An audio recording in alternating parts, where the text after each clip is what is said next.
భారత్ జోడో యాత్ర ముగింపు సందర్భంగా తలమడుగు మండల కేంద్రంలో మండల కాంగ్రెస్ నేతలు జెండా ఆవిష్కరించారు.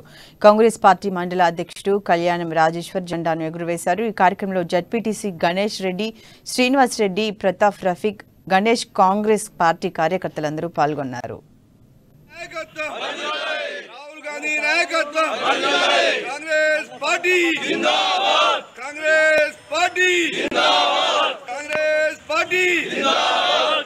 भारत माता की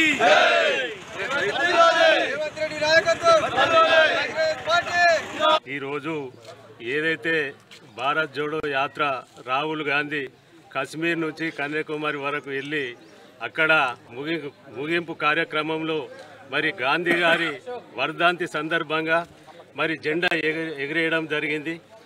గాంధీ వర్ధంతి సందర్భంగా అక్కడ జెండా కార్యక్రమం జరపడం, దేశమంతటా ప్రతి మండల కేంద్రంలో కూడా కార్యక్రమం జరపడం, తలమడుగు మండలంలో ఎంపీపీ కళ్యాణ్ లక్ష్మీ రాజేశ్వర్ గారి చేత్తోని జెండా ఆవిష్కరణ చేయింది. మీ అందరూ తెలుసు, స్వతంత్రం తెచ్చిన పార్టీ కాంగ్రెస్ పార్టీ, బీదవాళ్ళ పార్టీ కాంగ్రెస్ పార్టీ. గతంలో తెలంగాణ ఇచ్చిన పార్టీ కాంగ్రెస్ పార్టీ. గతంలో ఇందిరాగాంధీ ప్రధానమంత్రి ఉన్నప్పుడు దేశమున్న ఎస్సీలకు, ఎస్టీలకు, బలైన వర్గాల వారికి మిగులు భూమి ఇవ్వడం జరిగింది.